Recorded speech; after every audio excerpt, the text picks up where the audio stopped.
Agradezco a los organizadores de este coloquio por haber invitado a participar en él y la presencia de tantos jóvenes presentes.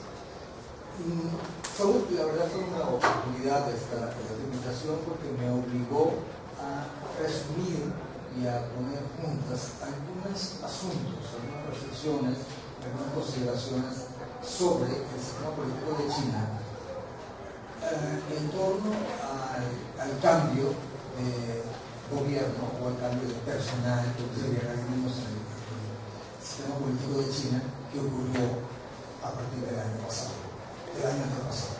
Este cambio comenzó en el otoño de 2012 y 6 meses después culminó. Se comenzó con un cambio dentro del Partido Comunista, la nomenclatura del partido, el secretario general nuevo es Xi Jinping, y culminó en marzo de 2013 con el cambio político, es decir, con la reunión de la Asamblea Popular Nacional que nombró a su presidente, a su nuevo presidente de la República, y como era esperado coincide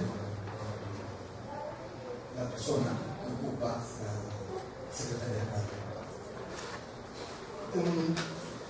Ha habido una gran cantidad, realizando la bibliografía, una gran cantidad de escritos en torno a este cambio y en torno al sistema político de China.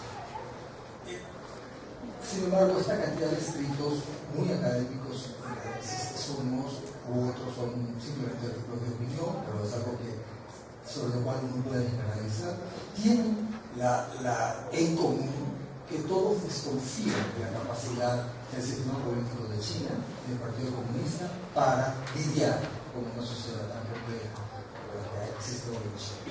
Es decir, como ustedes saben, China ha tenido en los últimos poco más de 30 años cambios estructurales en su economía, que se han traducido en cambios sociales, que se han traducido en un lapso tan corto en el surgimiento de nuevas clases, el surgimiento del empresariado más dinámico del planeta, el surgimiento de una inmensa clase media, sacar de la pobreza a cientos de millones de gentes, otras que eran metidas en la pobreza, pero no forzó de sacarlos, una movilización espacial sin precedentes, donde al año se movilizan aproximadamente 140 millones de personas de un lado a otro para trabajar, y el desarrollo económico que es de lo que pueden menguar que ustedes han entrado en eso.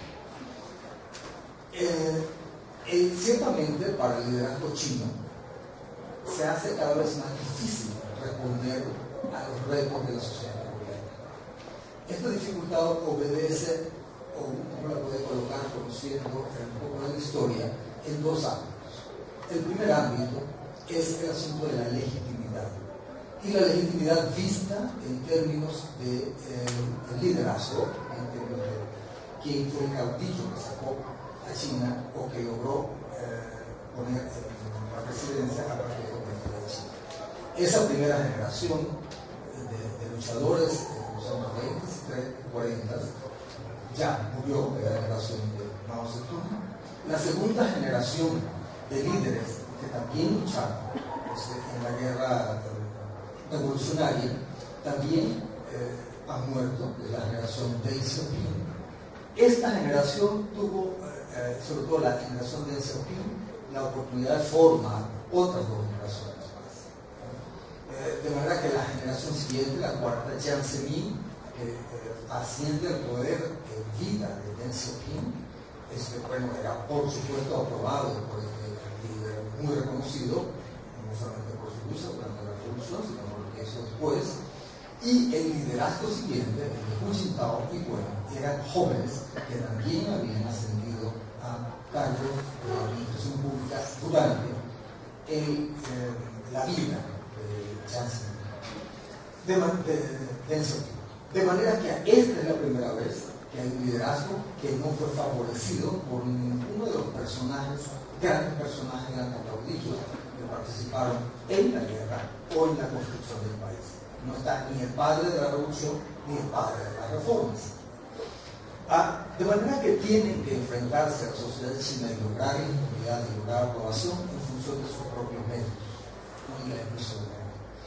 Esto les hace tener un reto mayor, porque la sociedad que está reclamando estos méritos es una sociedad ahora aún muchísimo más compleja. Es más compleja porque se ha formado una de las empresarios más grandes del mundo.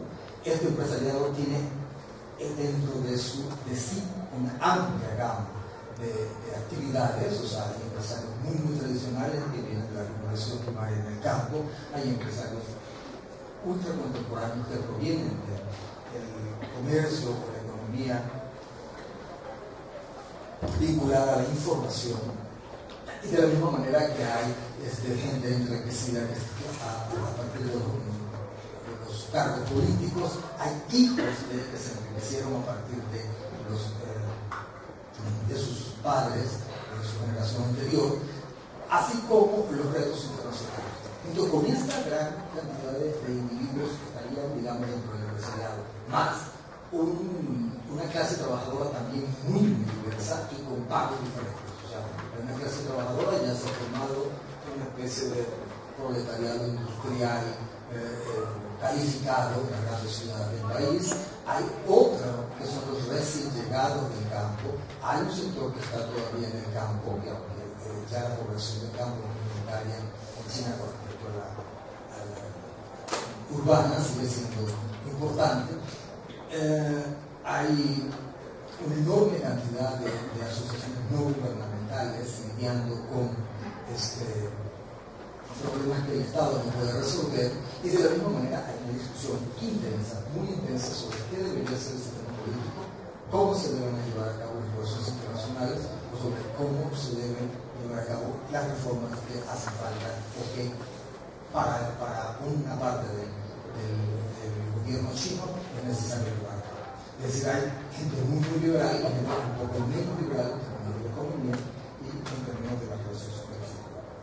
Bueno,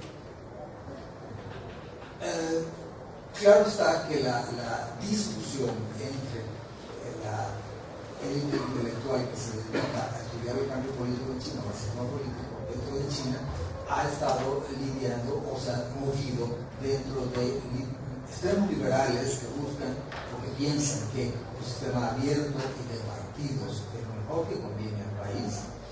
Esta tendencia se expresa muy poco dentro de China. Es decir, porque es exactamente uno de los grandes no del consenso de quien gobierna en China, de que el sistema de partidos del estilo occidental no es adecuado para ese país. Esto es un consenso. Por lo tanto, hay personas que promueven el asunto de la partidarización del sistema. Se pueden expresar, pero no tan ampliamente. Pueden de pronto escribir un artículo, de pronto dar una conferencia, pero no se expresan. Por otro lado, están quienes proponen diversas gamas de un constitucionalismo. Estoy hablando solamente de aquellos que están buscando un cambio de nuestra política. Esta tendencia tiene mucho más posibilidades de expresión dentro de China, dentro de la gran bibliografía sobre constitucionalismo, que tiene tres grandes grupos de personas que discuten. Constitucionalistas que, digamos, están por un cambio lento, comenzando con la Constitución a enseñar a obedecer la Constitución de 1982, que está vigente. Otro grupo que va más allá de un cumplimiento, que usa el cumplimiento muy rígido de la Constitución de 1982, y otros que están por cambiar esta Constitución para que la Constitución pueda responder solamente a un régimen abierto y a un régimen de gobierno por la ley. Por eso me voy a referir fundamentalmente a esta corriente. En esta oportunidad creo que es importante referirse a esta corriente constitucionalista de la población.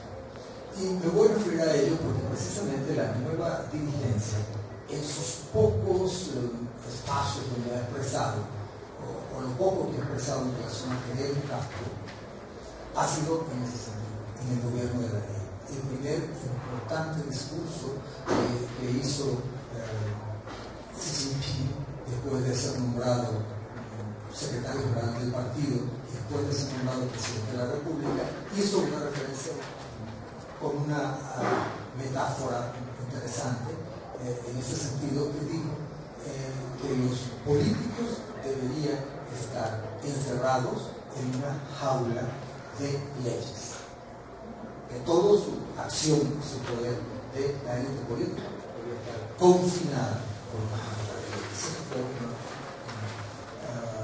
Y además una comparación una imagen muy interesante y muy arraigada en la cultura china por el asunto de la crianza de pequeños pájaros. Eso es un elemento que nos dice que probablemente el constitucionalismo o una tendencia al cumplimiento de la Constitución pueda ser esperada en el futuro cercano y mediano. Esto fue seguido por grandes declaraciones de muchos otros líderes políticos, del propio primer ministro y otros funcionarios en ese sentido, en el sentido de buscar y de poner sobre el tapete el cumplimiento de la ley. Pero además de esto, hubo también una racha interesante de crítica hacia funcionarios del gobierno que habían cometido actos de corrupción. De esa manera salieron personajes de primer nivel, pues como el ministro de Ferrocarriles, por ejemplo, como ex gobernadores de dos provincias, que se vienen de Shandong, como vicegobernadores de otras provincias, personajes que tenían un impacto importante local o nacional, que fueron despojados de sus cargos, y no solamente despojados de sus cargos, sino llevados a juicio. Esta tendencia de llevar a juicio personas también había sido algo que había utilizado el partido como una forma de recuperar credibilidad durante el gobierno de la anterior generación. Es decir, sobre todo a finales de ese gobierno, ya para 2012 había habido un número muy importante también de personas, miles de funcionarios públicos, hablando de 4.600 funcionarios públicos que fueron sacados de sus puestos por problemas de corrupción, así como fueron algunos otros llevados a juicio, llevados a la cárcel. Esto no se quedó solamente allí. Junto con estos funcionarios también hubo diputados de la Asamblea Popular Nacional y también hubo empresarios de los más altos niveles en China. Estoy hablando de individuos billonarios que han aparecido en revistas internacionales y que tienen un lugar especial entre las personas viejas, ricas o loquísimas del país. Estas personas, algunos de ellos